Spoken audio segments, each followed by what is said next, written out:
Hi, everybody. I am now live. Actually, these lights behind me are a little bit bright and they are already starting to annoy me. So I'm going to go turn them off real quick. I'll be right back.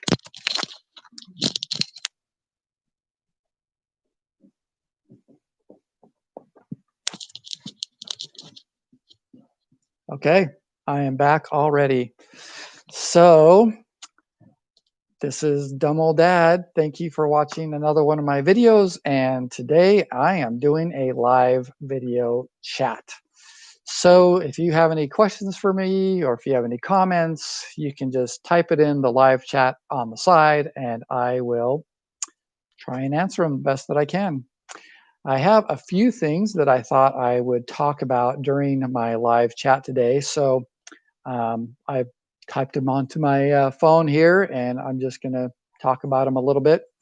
So my YouTube channel is doing well. I just passed 1,400 subscribers. So that is all of you guys. Thank you guys so much for subscribing to my channel.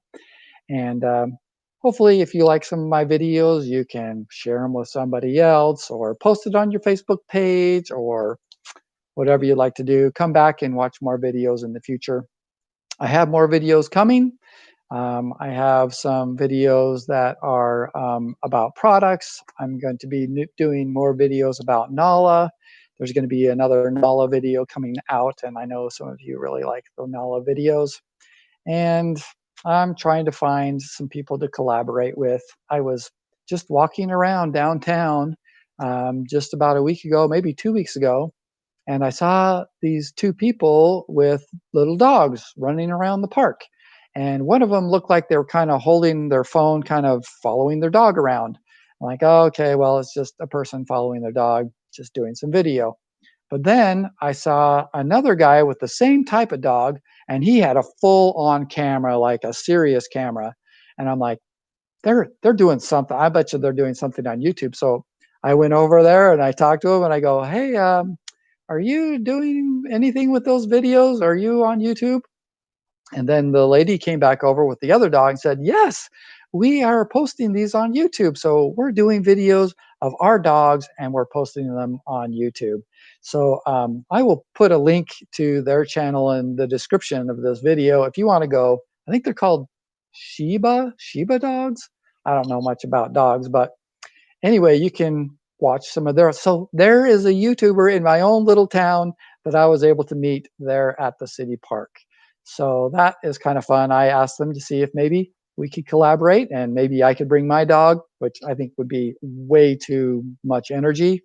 But maybe I could just go and meet their dogs and do a video of me meeting their dogs. That would be kind of fun. Anyway, I was really kind of surprised to meet them there. And so I thought it was awesome that there's another YouTuber in my own town, and maybe we'll collaborate sometime. So that was an interesting thing that happened last week. I thought also that I would give you a quick cancer update. I will leave a link to some of the cancer videos that I've done. If you have been following me for any period of time, you know that I have gone through surgeries and cancer, melanoma cancer. And in October of last year, I did an update and it talked about the cancer going away in my leg. And so it was not as worrisome. And so I started adding some of the foods back to my regular diet. And this last month, I had a CT scan that showed that I had two new melanoma spots in my hip area. And so that is not so great. And so I am going back to my diet program again that I was doing called Gerson. And I'm starting to do carrot and apple juice again. And I'm starting to kind of adhere to the strict guidelines of that diet. So hopefully I can beat it back. But the doctor from the hospital, the oncologist, is recommending that I do immunotherapy again. So I will be starting a regimen of immunotherapy probably in the next few weeks. So that is kind of the update on my cancer situation. Not the best thing in the world. It is it is a frustration, and it's disappointing, I guess, to say the least. But man, the light is really coming in my window right now, right on my face. I don't know how I'm going to stop that. Maybe I'll move over a little bit. How's that? There we go. That's not so bad. Still light on my face. Anyway, so that is what's happening as far as cancer. If you have any questions for me about what I've been doing, please let me know. I'd love to answer those questions for you. So, another thing that I have been thinking about lately is worrying about your kids. I have also posted a video where I was up in the middle of the night. I was worrying about my kids and I couldn't sleep, and that is part of being a dad. And so I thought I would talk to some of the younger dads out there about what happens when you're a dad and what happens when you start worrying about your kids, and how long do you need to worry about your kids? Because I always thought that, kids, this was before I had kids, the kids, they just obey what you tell them to. So if, you have a problem with them, you just tell them, hey, this is what's going on and you need to stop doing it. And they will obey. Kind of like teaching a pet or teaching a dog. You teach it how to sit. And then when they come over and you say, sit, they sit down. That's easy, right? You just teach them how to sit, and then every time you say sit, they sit down. Well, just here to tell you, that's not how it works. You can't just tell your kids to sit down and they'll sit down. Maybe one time they'll sit down, maybe the second time they'll sit down, but kids have free agency. They can do whatever they want to. They don't have to do what you tell them to. And it's not like a dog. You tell them to sit and they will sit every time. You tell them to sit, maybe they'll sit down. You tell them to sit twice, they may say no. Like, no? What do you can't tell me no. I'm the dad. Well, they say no all the time. That is one of their favorite words as they're growing up is no. So, I'll tell you a story. So, when my son was like 3 or 4 years old, we would go and put him in his bed and we say, okay, it is time for bed. Go to sleep. This is bedtime. And he would sit in the bed, and then I would go out, and then he would jump out of bed, walk right into the living room. As much as I um, threatened him, as much as I told him he's not going to do this and he's not going to be able to do that, and he's grounded from this, didn't even matter. He had his free agency, and there was nothing I could do to make him stay in bed. And man, it's getting really bright now. Let's see if I can change it over here. So the next thing that the other thing that I did was one time I took the kids to the store, and I remember when I was younger that, you see parents and kids in the store and the kid is acting up. And so you feel like, why doesn't that parent take care of that kid? Why is this kid acting up? Can't they just take care of that kid and tell him what to do? Well, I took, 2, 3 kids to the store with me, and you realize you do not have any control over whether they're mad, whether they're sad, whether they're going to cry or scream or yell or lay on the ground and kick their feet. You don't have any control over that.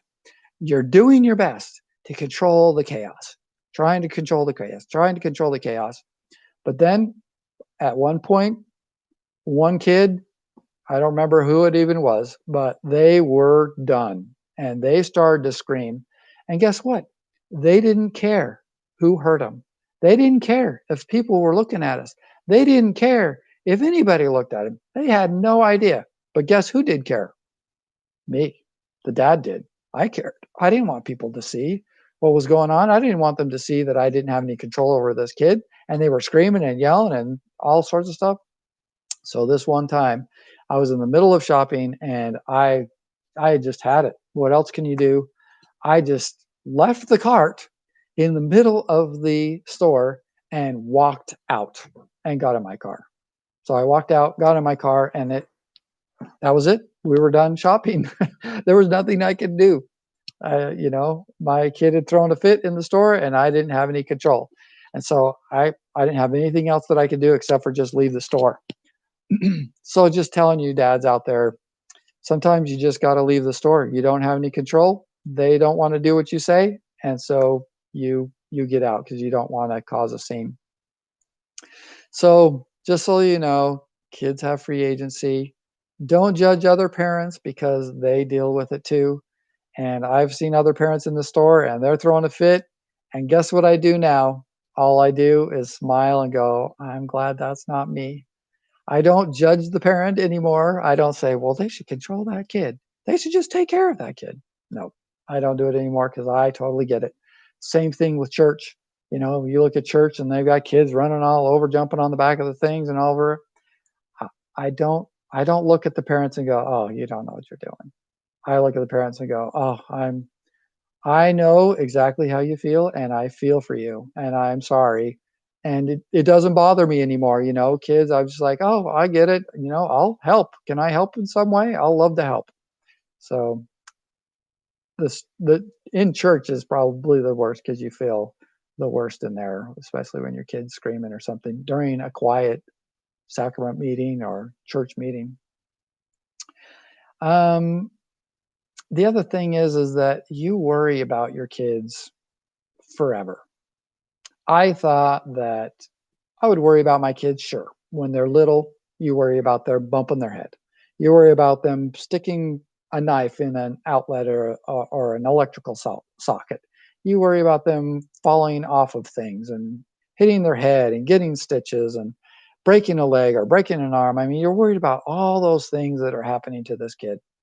And so as they get older, you're like, okay, well, I probably won't have to worry about this anymore. I won't have to worry about them bumping their head or won't have to worry about them falling over or jumping off of the thing or breaking their leg.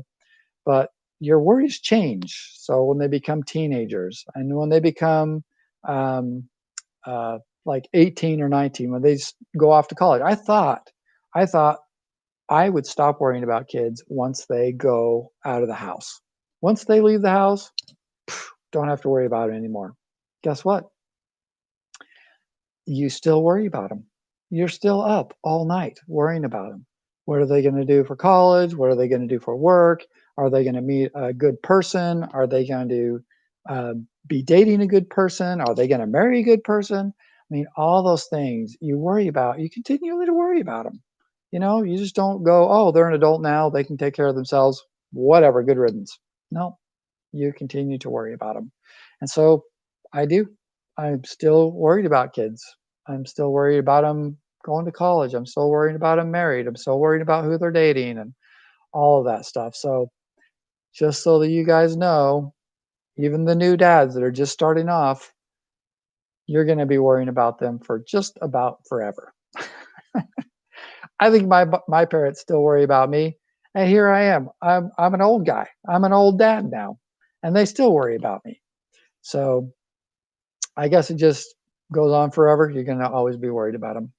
The last thing I thought I would talk about today is about money. I have been researching and looking into retirement and how much money I'm going to have and how much money is in my accounts and how much is in the 401k, how much I'll get from the government as, you know, Social Security. What am I going to get? What does that look like?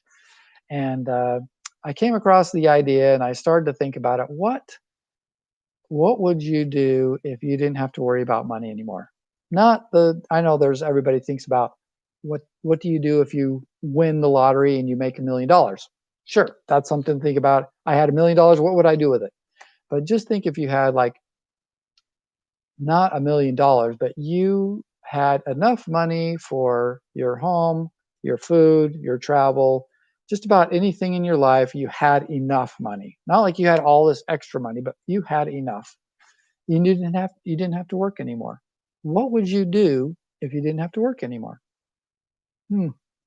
And so I started thinking about that. Well, my hobby, this is one of my hobbies. One of my hobbies is to do YouTube videos. And I thought, well, I probably still do YouTube videos. I like doing it. It's kind of an outlet for me. It's I get information out there. One of the things that I do this channel for is to maybe have something for my kids to watch when they become dads and they can look at dumb old dad videos. I don't think my kids will watch my videos. They'll watch videos of themselves, but I don't think they'll watch me. But maybe their kids, maybe grandkids.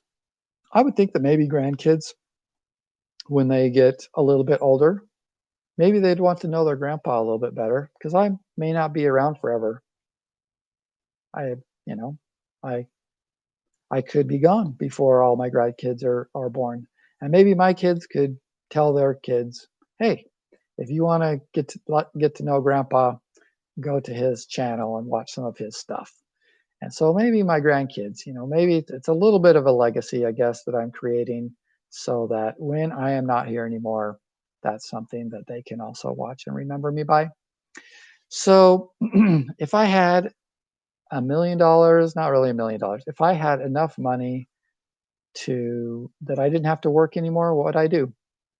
My dad, he started a charity. That's what he started to do. And he loves his charity. He gets all sorts of satisfaction and love, and he gets joy out of doing the charity.